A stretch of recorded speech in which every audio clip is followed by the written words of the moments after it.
Have you ever noticed that the more you understand life, the harder it is to simply enjoy it? A quiet mind is often a happy one. But what if your mind never shuts off? What if you can't just be in the moment because your brain is already 5 steps ahead, asking, but why? And what if? And what does it all mean? In this video, we're going to talk about why intelligent people, maybe even you, find happiness so elusive. We'll explore how brilliance can become a burden, why the need for perfection creates emotional paralysis, and what smart people really need.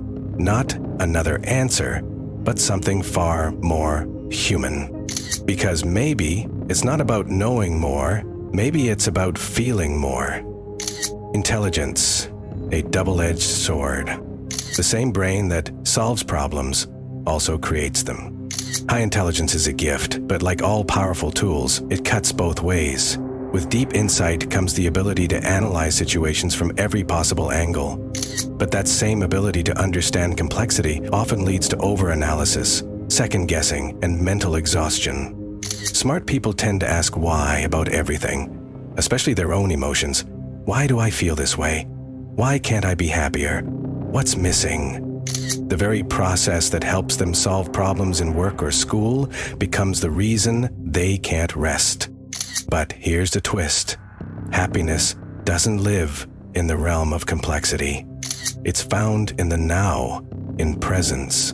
And presence, true presence, is something that doesn't come naturally to a brain that's always forecasting, calculating, and planning.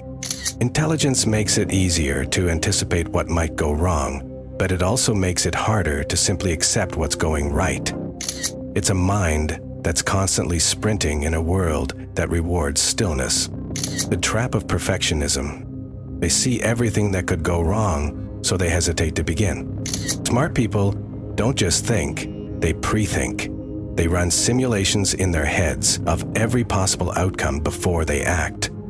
While this makes them great strategists, it also traps them in inaction. Why? Because they're looking for the perfect moment to move. Perfectionism feels noble. It's dressed up as high standards, ambition, attention to detail. But underneath it all, it's fear. Fear of failure. Fear of looking foolish. Fear of not being enough. And the smarter someone is, the more convincing that fear sounds, because it arrives dressed as logic. Now's not the right time. It's not ready yet. I need to do more research. They want to get it right the first time. But the world doesn't work that way. Life is messy. Growth is awkward. Joy isn't polished. It's spontaneous. Waiting for perfect is how smart people end up stuck in their own heads, watching life happen from behind the glass. The world doesn't understand. They're told to just relax, just be happy, as if it's that simple. Society rewards charisma, charm, and quick sound bites, not introspection. So when someone deeply analytical struggles with happiness, the advice they're given is frustratingly shallow. Don't think so much. Smile more. Lighten up. But what if you can't lighten up? What if your mind is always racing, analyzing, questioning, unraveling every thread of thought the moment it appears? Smart people are often labeled as too intense or too serious. Their depth, their emotional honesty, their need to understand, these traits don't always fit in with a world obsessed with small talk and easy answers. And when you're constantly misunderstood, it adds another layer of isolation. You start to wonder, is something wrong with me?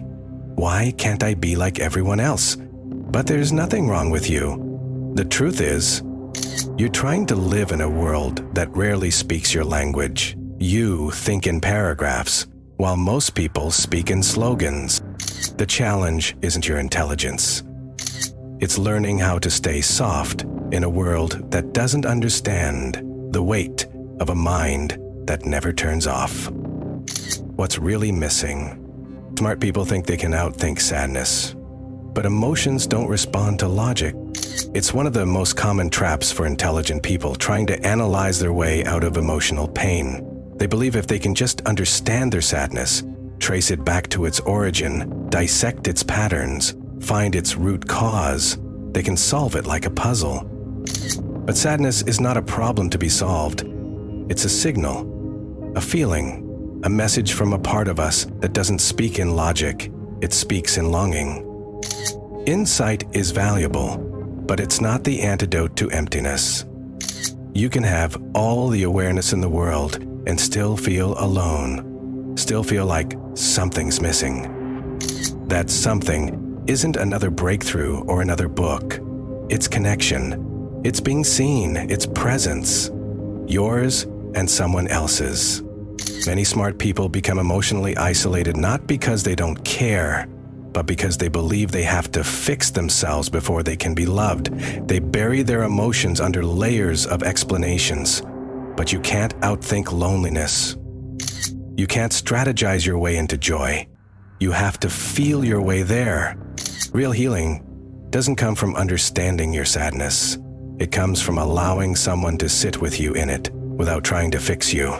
Sometimes what your brilliant mind needs most isn't another insight. It's a hug, a hand to hold, a quiet moment where you stop being a thinker and just be a human. The answer isn't dumbing down. It's not about lowering your intelligence. It's about learning how to live with it. A lot of smart people secretly believe they're too much, too deep, too intense. And so, in moments of emotional struggle, they wonder if maybe the answer is to just care less, feel less, think less. But the solution isn't to dull your brilliance. It's to stop using it against yourself. Your mind isn't the enemy, but if you let it run unchecked, it becomes the master. And happiness will always be just out of reach. The real work is in learning how to let your intelligence serve your well-being, not sabotage it. Happiness doesn't come from thinking less. It comes from feeling more. More compassion, more wonder, more self-forgiveness. It means letting go of the belief that joy is something you'll earn once you've figured it all out. Because joy isn't a reward for solving life. It's a byproduct of being fully in it. The turnaround, conscious simplicity. True wisdom is not in knowing everything, it's in knowing what to let go of. For a highly intelligent person, simplicity can feel boring, like giving up, like missing something. But here's the irony. The more we accumulate knowledge, the more cluttered our inner world becomes. And sometimes, the bravest thing a smart person can do is simplify. Let go of the need to always have the answer. Let go of the pressure to be on all the time. Let go of the thought spiral that never lets you rest. Because wisdom isn't just about knowing more. It's about knowing what doesn't matter anymore. This doesn't make you less intelligent. It makes you free. You'll never run out of things to think about. But peace comes when you stop chasing meaning in every moment and start creating meaning from presence. You start appreciating the small moments. The cup of coffee, the laugh with a friend, the song that makes you pause. Smart people often live in their heads because the world in there is vivid and vast.